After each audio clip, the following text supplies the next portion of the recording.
Comment ils vont? C'était n'importe quoi cette course. Des accidents du début à la fin, des départs en veux-tu en voilà, des drapeaux rouges, un podium incroyable, un petit fiasco. Mais je pense que vous avez kiffé. Ce week-end, c'était le Grand Prix d'Australie à Melbourne et c'est Max Verstappen qui s'est imposé devant Lewis Hamilton et Fernando Alonso. Allez, on en parle. Vous êtes toujours 40% à regarder les vidéos sans être abonné, donc n'ayez pas peur de cliquer sur le bouton rouge et la clochette pour ne rien rater.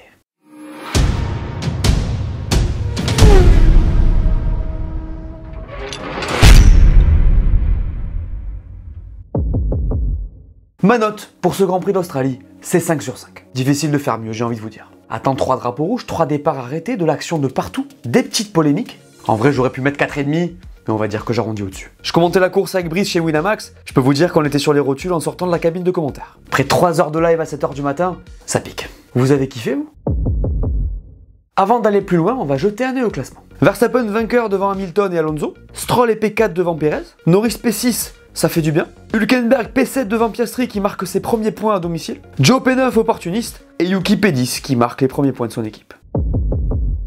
Il a connu des week-ends plus faciles, Max Verstappen. Et oui, en partant en pole, il s'imaginait peut-être se faire un petit dimanche tranquille. Il n'en a rien été. Maxou, il a été en délicatesse à peu près tout le week-end sur le tracé australien. Ça s'est vu. Et c'est assez étonnant. Alors Melbourne est un circuit temporaire, ça glisse, il y a des bosses. Mais en regardant les on-board, on avait limite l'impression que la Red Bull glissait plus que la Mercedes et la Stone, ce qui peut être considéré comme assez inquiétant par la concurrence quand tu vois la marche qu'ils ont. Donc un week-end un peu complexe pour Max, qui finit quand même par s'imposer pour la 37e fois en Formule 1, dans la douleur quand même. Il lui a manqué pas mal de grip sur ses départs, je vous rappelle qu'il y en a eu 3. Sur le premier, il perd 2 positions au profit des Mercedes, et s'il n'a pas mis trop de temps à récupérer son bien, il ne serait pas mentir de dire que ça n'a pas été si facile que ça. Il suffit de voir son blocage de roue au 47e tour et son presque spin pour capter. Après sur la course, il en a mis quand il avait besoin d'en mettre, s'est construit une avance confortable sur Hamilton. Bref, au final, Max a fait du max. En parlant de week-end un peu compliqué, parlons de Sergio Pérez. Le Mexicain passe à travers toutes les séances, souffre de soucis mécaniques aussi, il faut le dire, mais il en fait suffisamment pour se faire recadrer par Helmut Marko. Et oui, déjà. Au final, on a assisté à une belle remontée de sa part, de P20 à P5. Alors il est pas mal aidé par les incidents de course, mais sur ce circuit c'est pas mal. En prenant le meilleur tour, il limite aussi un peu la casse par rapport à son coéquipier au championnat. On en parle plus tard dans la vidéo. Bref, Max et Red Bull au top, comme d'hab. Mon premier top aujourd'hui, vous l'imaginez, c'est Mercedes. Parce que franchement, les flèches d'argent nous ont régalé. 2 et 3 en qualif, déjà je m'y attendais pas. Alors les voir 1 et 2 comme ça après le départ, ça fait plaisir. Cette voiture à Melbourne, elle a montré un rythme intéressant en qualif. Et en course, il y avait de la perf. Hamilton a tenu Alonso en respect tout l'après-midi et on a enfin vu une voiture qui va vite longtemps. Bon, comme à son habitude, Lewis s'est pas mal plaint. Il était pas sûr de la perf, mais comme d'hab aussi, quand il le fait, ça se finit pas trop mal. Alors je suis assez positif sur Mercedes, mais il faut quand même souligner une chose, c'est que les conditions en Australie étaient réunies pour que leur concept marche, c'est-à-dire qu'il faisait assez frais. Rappelez-vous des conditions du Brésil et de la Hongrie l'an dernier par exemple. Donc performance à relativiser un peu, mais quand même très positif pour eux. En vrai, sans souci moteur de Russell, on aurait pu voir les 2 voitures sur le podium. Facile. Au niveau de la stratégie, Mercedes n'a pas mis ses œufs dans le même panier en arrêtant Russell sous safety car. Ils se sont fait avoir par le drapeau rouge, mais j'aurais du mal à leur en vouloir pour ça. Lewis sur le podium, c'était aussi la prédiction de Jean-Michel, donc j'ai profité un peu. C'est son premier de la saison et ça va lui faire du bien, surtout qu'à partir de maintenant, on va aller vers la nouvelle version de la voiture. A noter aussi que Lewis monte sur la boîte pour la 17e saison de suite, nouveau record en Formule 1. Aston Martin sort de cette course grandi. Et oui, avec P3 et P4, les Verts marquent 27 points, ce qui n'est pas négligeable. Bon, ils se sont clairement mis bien avec l'application de la règle où on remet les places du départ après avoir lancé les monoplaces, parce que là c'était 0, mais bon c'est comme ça, on en parle dans les flops. Alonso a encore une fois été excellent, il a montré de la constance, de la solidité, il n'a fait aucune erreur. Dans la gestion des pneus, c'était encore nickel. 3 podiums en 3 courses, c'est énorme, et ça faisait 10 ans que ça n'était pas arrivé. Surtout que sa course aurait pu être ruinée complet. Pour ceux qui n'ont pas vu, il se fait rentrer dedans par Sainz qui rate son freinage et termine contre le mur sans dégâts. Mais à la base, c'était perdu. D'ailleurs, il m'a régalé avec son regard noir vers Ferrari et son compatriote. Ça, c'est le Fernando que j'aime, ça. Celui-là, il m'avait manqué. Je termine sur lui avec une déclin. C'était une bonne course pour nous, on avait un bon rythme. Mais Mercedes était très rapide et Lewis a fait un travail incroyable aujourd'hui. Donc je n'ai pas pu être à son niveau, mais on est heureux de la 3e place. C'est vraiment du je t'aime moi non plus avec eux, hein. C'est beau à voir. De son côté, Stroll a aussi été solide, toujours un peu loin de son leader, mais constant. Enfin, jusqu'au dernier restart, où il perd la voiture et perd tout l'avantage qu'il avait gagné auparavant. Stroll, franchement, je le trouve plutôt bon quand on sait ce qu'il a eu, donc j'ai hâte de voir la suite. Ce qui est sûr, c'est que dans la lutte qui se dessine entre son équipe et Mercedes, son rôle sera déterminant. Parlons un peu des grands gagnants de cette course, McLaren. On le sait, les Anglais ont réalisé 2 premiers GP très compliqués, la voiture n'avance pas, elle galère à tous les niveaux, donc ces points font un bien fou. Attends, avant dimanche, ils sont à 0 et ils passent à 12. C'est bijoux. Bon, leur performance n'est toujours pas incroyable par contre. Piastri sort en Q1 et Norris en Q2. Cette double entrée dans les points est donc presque miraculeuse, mais ils ont su tirer profit des opportunités. Norris nous a sorti un dépassement très musclé sur Hülkenberg au 11, ça fait plaisir. Piastri marque ses premiers points en F1, qui plus est à domicile, ça va leur faire du bien. Dans leur cas, j'ai hâte de voir ce qu'ils vont nous ramener à Bakou puisqu'ils nous ont promis de grosses améliorations et surtout une voiture B avant l'été. Petit mot sur 3 autres pilotes qui ont régalé ce week-end, les gars. D'abord, le king du midfield en Australie, Nico Hülkenberg. Nico Hülkenberg. C'est mal fait. Le gars nous fait une Q3 des familles, un Grand Prix aux petits oignons pour finir P7, franchement bravo. Et encore après le dernier départ, il était 4. Honnêtement, je m'y attendais pas. Bon, il profite encore une fois du fait que seulement 12 voitures terminent dans les points. Mais c'est impressionnant, surtout quand tu le compares à son coéquipier qui est pas n'importe qui. Bref, bravo Nico. Heureusement qu'il y a Joe chez Alpha. Le chinois a tapé son numéro 1 pour la 2e fois suite en qualif, et c'est lui qui marque les points le dimanche. Bon alors possible que Bottas est un passage à vide, peut-être que le mulet déconcentre, mais le fait est que sur un Grand Prix comme ça, c'est solide. Donc bravo à lui, j'ai hâte de voir la suite. Chez AlphaTauri, c'est Yuki qui tient la baraque, et ça crève les yeux. En vrai, ça fait plaisir parce que le japonais, on l'a beaucoup critiqué, moi inclus, et là, enfin, il délivre. On a l'impression qu'il s'est libéré, qu'il assume d'être le leader de son équipe, et c'est absolument ce qu'on attendait de lui. Il marque le premier point de son équipe cette saison, et j'ai envie de vous dire que c'est logique. Terrible dimanche pour Alpine. Et oui, parce que vous le savez, Esteban Ocon et Pierre Gasly se sont accrochés et ont tous les deux fini dans le mur. Voilà notre réaction sur le moment. Oh, les deux, Gasly et Ocon dans le mur. Non, mais non, mais non, non, mais non, mais quelle image. Mais c'est pas possible. Mais quelle image. 0 points sur un GP qui leur promettait beaucoup plus. C'est vraiment dommage. Parce qu'il y a un pilote qui était en train de faire une course incroyable, c'est Pierre Gasly. Avant ce terrible moment, le Français était P5 à la régulière et luttait avec Carlos Sainz pour être 4ème. Pierre, sa course a été exceptionnelle jusqu'à ce dernier départ, et faut le souligner. D'ailleurs, il a longtemps été 4 et c'est grâce à son excellente défense qu'il a réussi à tenir aussi longtemps. L'Espagnol a fini par passer sur un beau dépassement, mais Pierre ne l'a ensuite pas lâché et a réussi à rester au contact en restant dans sa zone DRS sans trop taper dans ses pneus.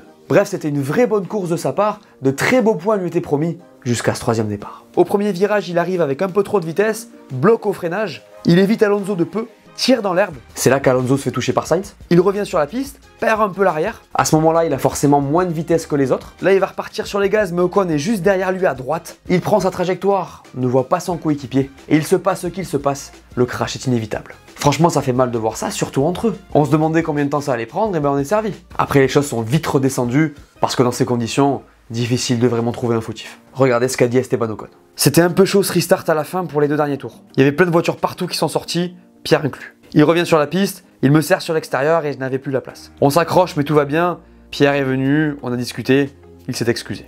Bon, ça va. Après malheureusement au niveau comptable ça fait très mal. Encore un week-end terrible pour Ferrari. Honnêtement difficile d'imaginer pire début de saison pour eux. 0 point au compteur sur ce Grand Prix d'Australie, c'est encore une punition pour les rouges. Alors je sais pas comment vous étiez quand vous avez vu Charles dans le bac à gravier, mais moi j'étais comme ça. Et Charles Leclerc, c'est Charles Leclerc qui est dehors. Mais non. Charles Leclerc dans le bac à gravier. Mais non. Qu'est-ce qui s'est passé pour Charles Leclerc au virage 3? Oh là là, mais qu'est-ce qui s'est passé?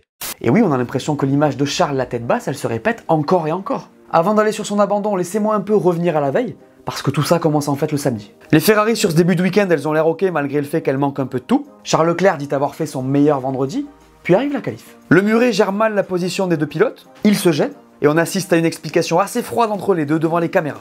Ambiance. Pour en revenir à Charles, en fait, c'est le typique incident de course, mais il a quand même été un peu optimiste. Stroll est à l'intérieur, il est pris en sandwich et ne peut rien faire. Charles se met à l'extérieur et braque un peu tôt, le Canadien touche sa roue arrière, il est dehors. Bac à gravier, course terminée. Encore des images difficiles à regarder pour les fans de Ferrari. En vrai les gars, je pense fort à vous. De son côté, Carlos Sainz fait une course assez solide. Il est dans le rythme. Ça marche pas mal avec cette P4, mais il va prendre une pénalité au moment du dernier restart. Vous avez entendu sa radio, Carlos? Il était dépité.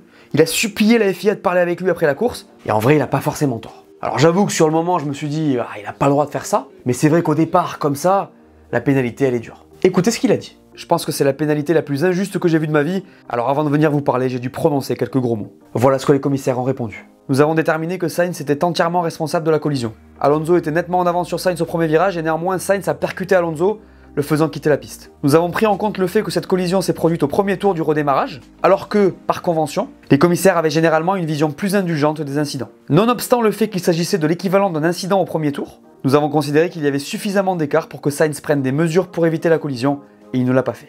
Bon ben, voilà. Bref, 0 point, et Ferrari va devoir se concentrer très fort pour ramener de nouvelles choses à Bakou.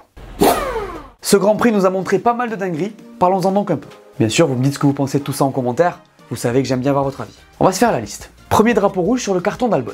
Je pense qu'il est nécessaire, la voiture déborde sur la piste, on fait entrer la grue. Il y a des graviers partout et on ne sait pas combien de temps ça va prendre parce qu'on ne connaît pas non plus l'état de la barrière. Sur la relance, il se passe un truc de fou avec un presque énorme carambolage pendant le tour de formation. On n'en a pas beaucoup reparlé, mais je sais pas d'où c'est sorti. Ensuite, il y a le deuxième red flag suite au carton de Kevin Magnussen. Là, il y a des débris sur la piste, a priori pas de barrière à réparer, donc normalement pas besoin de drapeau rouge. Maintenant, il y a peut-être des choses que je sais pas. Du coup, sur le papier, on aurait dû mettre la safety car, essayer de nettoyer rapidement et tenter de faire 1 ou 2 tours de course sans drapeau rouge. Là, on a fait différemment, probablement pour favoriser le spectacle. Pas top, mais à ce sujet, il y a toujours 2 écoles. Ceux qui veulent de la course, donc ils seront pour le drapeau rouge, et ceux qui voudront qu'on soit objectif sur le niveau de dégâts, et donc sortir la safety car. Moi perso, j'avoue, j'aime bien quand ça fait la course, je peux pas m'empêcher d'être frustré quand ça finit sous safety car, mais j'ai quand même envie d'être objectif, et je veux souligner 2 choses. D'une, il faut toujours mettre la sécurité au premier plan. Dans ce cas-là, la décision a déclenché un bordel terrible à cause des pneus froids, tout ça, donc c'était moyen. Et de 2, maintenant, je pense qu'il faut choisir. En fait, ce qu'il faut, c'est de la constance. Qu'on arrête de changer de décision tous les 4 matins comme on le fait tout le temps. Soit on finit sous safety car, soit on met un drapeau rouge.